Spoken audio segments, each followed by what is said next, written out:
Chapter 684, Two Answers. Observing Louis Barry's peculiar sacrificial dance drawing to a close, Robert wasted no time. He hastily poured some full moon essence oil into his palm, utilizing his abilities to fuse it with his spirituality and rapidly dissipate it. Camus, Amandina, and the others immediately caught a refreshing, psychedelic fragrance. They felt their spirits were drunk, about to float out of their bodies. Robert's voice echoed softly, distantly in their ears, causing their thoughts to drift farther and farther away. Fortunately, they weren't channeling targets, so they managed relative control. The black-robed figure gradually left the glass window, approaching Robert. Suddenly, the shadow vanished. Robert lowered his head, then slowly looked up, his face tainted by the night sky yet with an obvious sinister aura. His eyes were dark. Observing this, Lumion ended the summoning dance, positioning himself 3 meters from Robert. Although he'd intended for Robert to channel the spirit directly while he provided questions, the peculiar shadow had instead attached itself to Robert. This too was a form of spirit channeling. Many spirit mediums allowed a target's spirit to communicate through their mouth, answering certain people's questions. Gazing at the sinister-looking Robert, Lumion pondered briefly, then said, "Do you know what happened to the people who lived here 6 years ago?" He planned to start simple, least likely to cause anomalies, constantly adjusting direction, tone, and terminology based on the actual situation. Robert opened his mouth, letting out a shrill voice unlike his own. Affected, performed a ritual, all perished. This answer puzzled the others, including Camus, unsure if significant information was hidden. Apart from Lugano, everyone guessed Louis asked about the fire engulfing the Twanaku family, with the spirit's answer implying a cult or evil god's influence. As a conspirer, relevant information instantly surfaced in Lumion's mind. The suppressed emotions and desires of everyone in Tizimo would be absorbed by the dream, gradually accumulating to form corresponding dream projections. Like the Gravekeepers, these projections would hide in the dream's chaotic zone, guarding the Black Ancient Tomb. In previous explorations, I saw the black-robed Gravekeeper and projections surrounding the ancient tomb in dream fragments. One projection was the remaining figure of Hisoka, Twanaku. Hisoka, Twanaku returned to Tizimo 2 or 3 times, yearly for about a week. After leaving, his corresponding projection would gradually fade until vanishing. Hisoka, Twanaku had become a devil pathway beyonder after the fire incident. The Noise family's demon. This information appeared simultaneously in Lumion's mind, like disconnected nodes in a spider's web. Soon, Lumion made a guess. Hisoka, Twanaku returned to Tizimo once or twice outside the Dream Festival, each visit lasting a week or more. Was this to ensure his dream projection didn't completely disappear, allowing the dream to absorb some of his malice? Do the projections and Gravekeepers stay around the ancient tomb because it has something special that unknowingly affects them, like the tomb or the cold corpse inside? If sacrificial rituals were part of the tomb's defense, when the dream festival commences and the projections return to their bodies, would some deeply affected humans attempt to imitate the Gravekeeper's actions and perform a ritual? If they failed, would their entire family perish, corrupting the house and forming a subtle connection to the Black Ancient Tomb? Yes, that's a possibility, but I can't fit the Noise family's demon or Hisoka becoming a devil pathway beyonder into this web of information. What would happen if I inserted that? Lumion's heart stirred as he considered another possibility. It wasn't just the Black Ancient Tomb or its cold corpse affecting the Twanaku family. The Noise family's demon was also affected. Perhaps the demon had been coveting the corpse or the source of abnormality. For this reason, it secretly influenced the Twanaku family, giving them knowledge. Once the Dream Festival began, through its influence in the real world, it magnified their corresponding desires in the dream.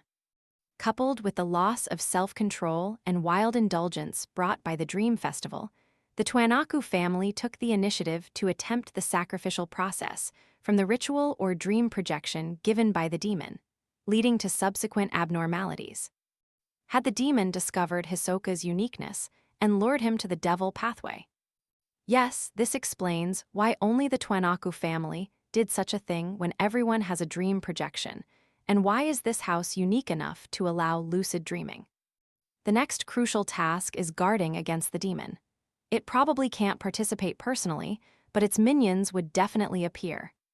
As these thoughts raced, Lumion gained a deeper understanding of the situation. He looked at the shadow possessing Robert and changed his question. Where are the gravekeepers? Where have they gone?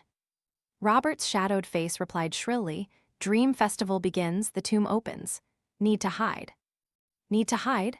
After commencement, does the tomb become abnormally dangerous or pose a hidden danger to the gravekeepers? Lumion glanced at Amandina.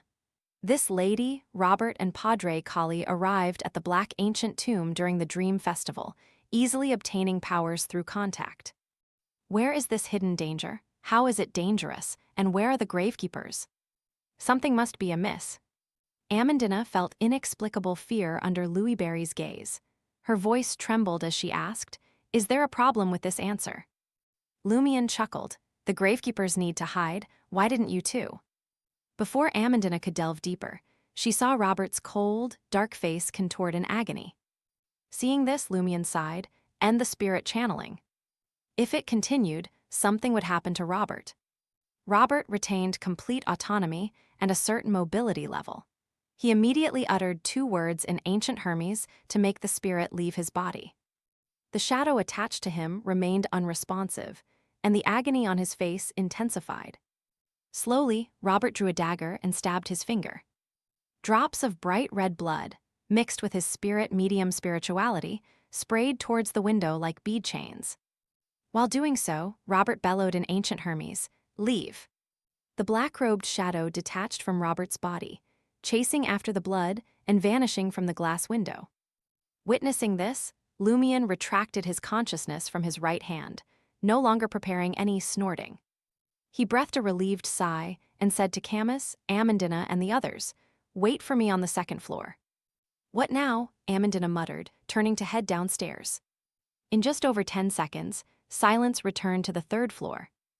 Lumion retrieved ingredients from his traveler's bag and set up a ritual, attempting to summon Madame Magician's messenger. Unfortunately, being a dream prevented success. Having anticipated this, Lumion wasn't overly disappointed. Though the early Dream Festival arrival prevented reporting the latest situation to Madame Magician, adding significant risks, such problems were bound to arise. He was mentally prepared. Though hunters liked to plan ahead, they weren't afraid of battle. Lumion was even a little excited, not just from the Dream Festival's faint influence. After stowing his belongings, Lumion descended to the 2nd floor and said directly to Robert and Amandina, Which one of you will take me to the Black Boulder?